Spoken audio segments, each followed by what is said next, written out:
Well, we can thank Jennifer Wolf for, I guess, not so willingly kind of helping me out and getting some more attention to this problem that keeps festering. Yeah, so due to me calling Jennifer Wolf at Dakota County Attorney's Office, leaving her voicemail, she winds up calling Hastings Police Department. And after me speaking with this officer and explaining my situation and what's going on, you know, he winds up asking me for more info, and obviously, you know, recording my conversation with him as well, you know, so.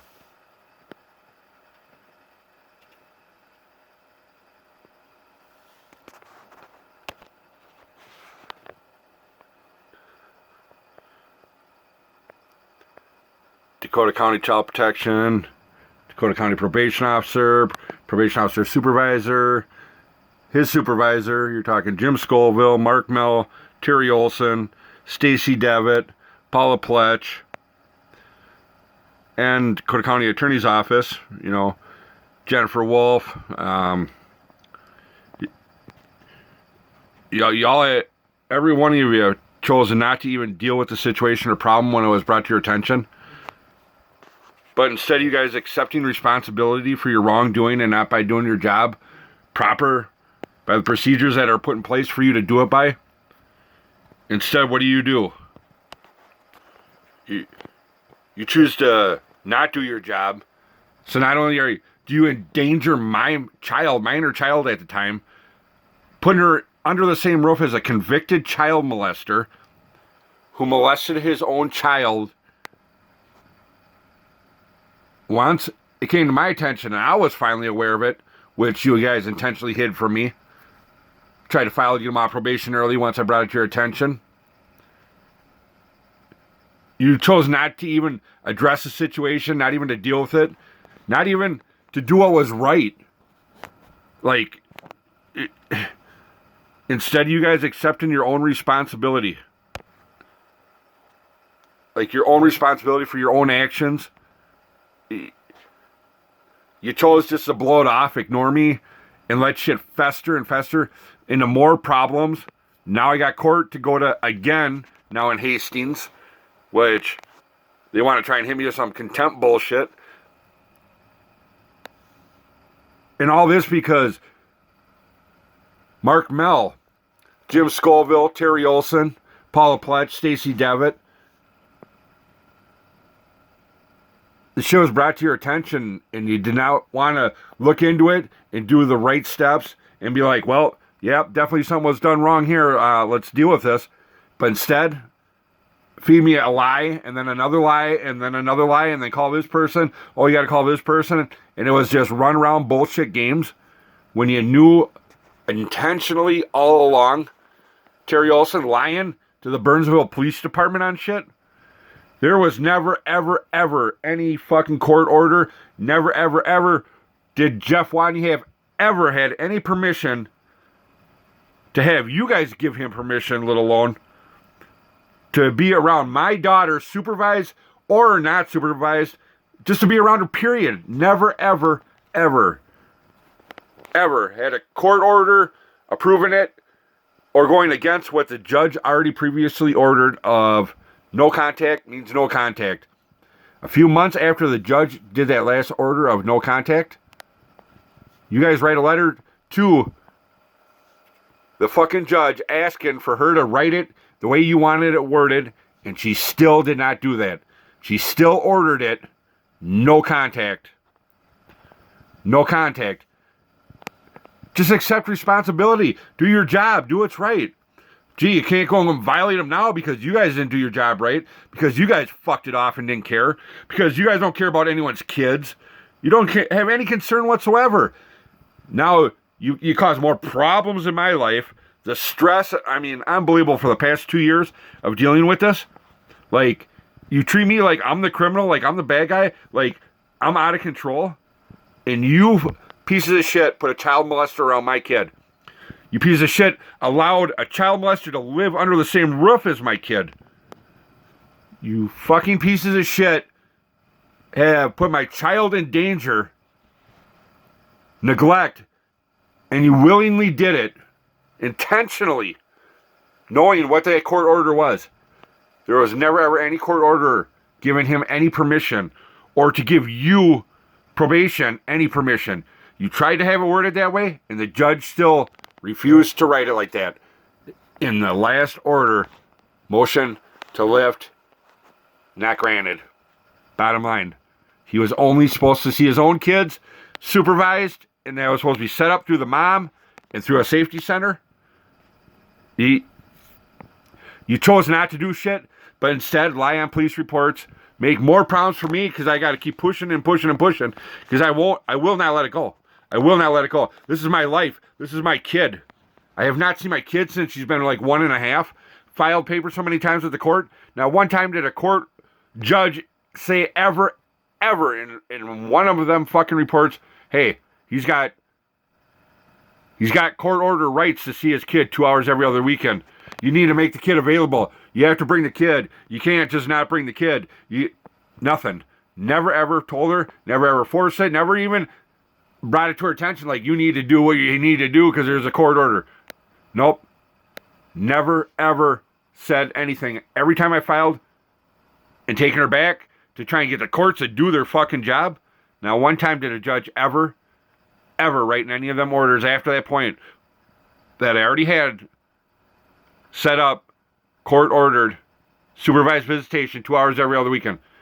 Every time I took her back to court, trying to get the courts to enforce it so I could see my kid. Try and see my kid at least one time. Not one time since my daughter was 1.5 years old. And now she's 19. And now how she thinks about me because of all the shit that was pumped in her head, the alienation, and think about it.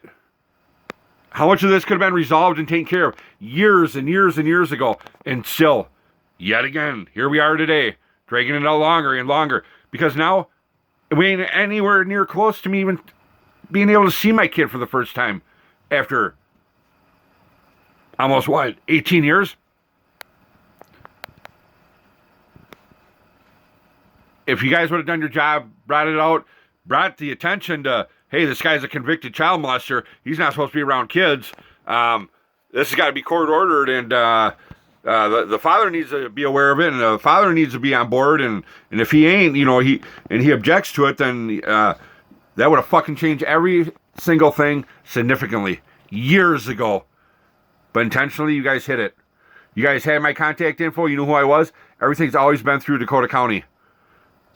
Thank you, Jennifer Wolf, for calling Hastings Police Department and making a report about me calling and leaving you another voicemail. And yet still, you guys act like you're doing your job. And you guys are doing everything right. And everything's approved. And everything was ordered and permission and granted. And fucking you lying pieces of shit. I got a copy of all the court records. I got a copy of every single one of Jeffrey Watney's court fucking orders. And there's not one fucking order allowing any of that shit. You guys did it willingly, neglecting, putting my child in danger. And not only that, by you guys not doing your job, how much of chaos and headache and stress that is put on me and my life, my family. And still, it's getting dragged out more and more still today. And now again, I got to go to court. And now I'm looking at jail time and so on and so forth. All because you guys want to just act like you didn't do nothing wrong. Everything was approved. And it wasn't, and you fucking knew it. You guys can't take your responsibility for your own actions and allow it to have something like this fester because you guys are doing such a good fucking job. Such a good job putting a child molester around someone else's minor kid. And then to turn around and make that father feel like he's the bad person. Get charges pressed against him. Make him look at jail time now. Deal with some probation officer himself. Like, that's how you guys chose to deal with this. Unfucking believable. Unfucking believable. I'm so fucking lucky and glad I fucking documented and recorded all my conversations with each and every one of you pieces of shit. And just think right now, trial just started for the mother that shot her fucking son. because Dakota County fucking Child Protection are so righteous and did such a fucking good job. I'm fucking real. And to think you guys have sympathy and your heart goes out to his family, and look what you fucking are doing right here, clear as day. Not doing nothing to resolve it, just dragging it out and just making more and more problems to the point like I'm the bad guy. Huh. Bring it on, whatever. If that's what it comes to, and you guys got to fumble up some more and more charges and throw me in jail and this and that, that's just more added to it. Just fucking more added to it. All of it documented and recorded shows a clear fucking picture on what the fuck Dakota County courts do. A clear picture of what Terry Olson did. A clear picture of Mark Mell, Jim Scoville, Stacey Devitt, and Paula Pletch, and the Dakota County Attorney's Office. Not only that, Scott County too as well. Due to Jeffrey Michael Watney's charges were out of Scott County. Same as them. They chose not to do anything when I tried to bring it to their attention to see if they would do something about it and enforce it since the charges were brought out of Scott County. All my recorded conversations document clearly, nope. Due to all the negligence through the whole case, due to Joel Watney, due to Mary J. Threeson, the judge that sentenced him, the connection, the favoritism, the strings that were being pulled, that's why none was being done, none was being looked at. Like, it. I told you I'm not going to let it go. But, thanks, Jen Wolf. You dragged the police into it. They had to listen to me, and they couldn't just ignore it. But I will follow up with South St. Paul, and I'll press the issue, and I'll push it, and I'll fucking bring them copies of everything, and fucking give them everything I can, so they fucking do their job, and fucking hold these people accountable. Definitely, someone's in violation. No doubt about it.